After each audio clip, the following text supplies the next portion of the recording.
Halo semuanya, selamat datang di channel Informatika Universitas Harapan Bangsa Purwokerto.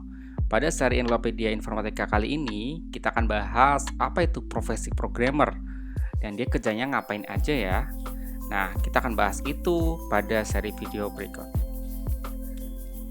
Nah, kalian sering nggak sih menggunakan aplikasi ataupun platform seperti Tokopedia ketika belanja online, pesan makanan dengan GoFood, belanja dengan Shopee, ataupun yang lagi rame ini investasi cryptocurrency di Indodax, ataupun transaksi dengan Dana, dan kalian jalan-jalan dengan Grab. Nah, di balik aplikasi-aplikasi hebat ini, sebetulnya ada programmer-programmer yang bekerja dan bertugas untuk mendesain aplikasi ataupun membuat aplikasi sehingga menjadi sebuah produk yang luar biasa dan kita bisa gunakan sehari-hari. Nah, produk-produk hasil dari profesi programmer seperti ini tentunya sangat membantu kita dalam kehidupan sehari-hari. Nah, teman-teman, program itu kan katanya keren ya dan gajinya besar. Apakah betul teman-teman yang bekerja di startup besar seperti Tokopedia, Gojek, Grab itu gajinya besar? Nah, tentunya gaji mereka besar ya karena memang membuat aplikasi yang sangat luar biasa dan bermanfaat. Tentunya keren karena memang profesi ini merupakan profesi yang tidak semua orang bisa mengerjakannya. Nah, programmer juga bisa kerja di mana saja teman-teman, mau di cafe gitu ya, di rumah gitu ya, ataupun di kantor itu bisa. Dan selama COVID-19 ini ketika ada WFH atau work from home, teman-teman programmer tidak ada efek sama sekali karena bisa bekerja di mana saja. Nah, kalau ditanya gaji programmer, saya ambil dari rata-rata gaji yang diambil dari situs-situs di internet ataupun situs-situs rekrutmen pekerja. Rata-rata gaji mereka adalah 4 hingga 15 juta per bulan. Tentunya ini tergantung dari perusahaannya, proyeknya, ataupun skill yang memang kalian miliki. Jadi programmer itu apa? Programmer adalah sebuah profesi ataupun pekerjaan yang tujuannya adalah membuat sebuah sistem dengan menggunakan bahasa pemrograman.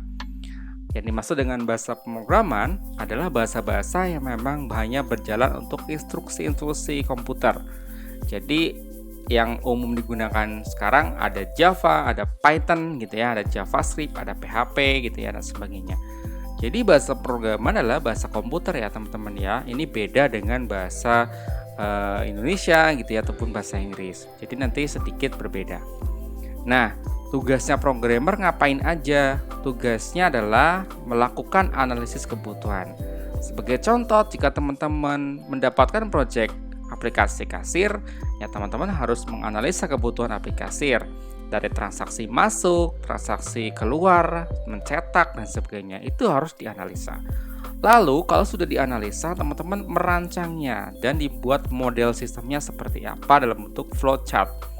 Lalu, kalian tulislah dalam bentuk kode program dengan bahasa programan yang kalian kuasai dan sesuai dengan kebutuhan.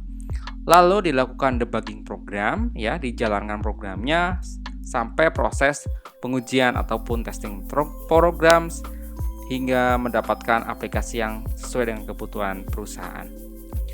Nah, ada beberapa jenis programmer yang umum di Indonesia.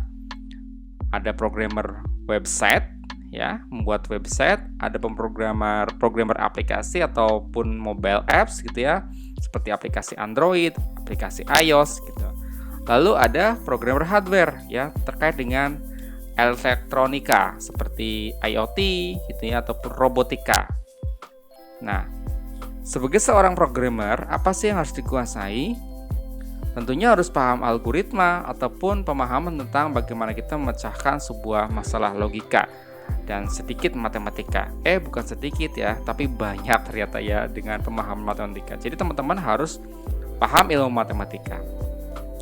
Yang kedua, harus paham bahasa pemrograman nih. Bahasanya mau misalnya kalau teman-teman milih programmer website gitu ya, jadi harus paham misalnya PHP gitu ya, ataupun Node.js, Python gitu ya.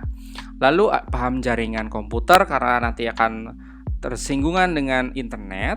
lalu paham desain dan database juga. Walaupun ada profesi lain sejenis, tapi kita harus paham dasar dengan desain dan database ini. Lalu teman-teman harus menguasai bahasa Inggris ya, walaupun bahasa Inggris pasif itu karena dokumentasinya banyakkan dengan bahasa Inggris. Lalu juga paham sistem informasi yang kalian gunakan. Jadi kalian harus paham misalnya Windows-nya, Macintosh-nya, ataupun Linux. Ini salah satu sesuai dengan apa yang kalian gunakan. Nah, dari skill-skill untuk menjadi programmer tersebut, kalian bisa pelajari di program studi informatika Fakultas Sains dan Teknologi Universitas Harapan Bangsa. Jadi saya tunggu ya teman-teman untuk join bersama kami dan aktif belajar di program studi informatika Universitas Harapan Bangsa Purwokerto. Terima kasih.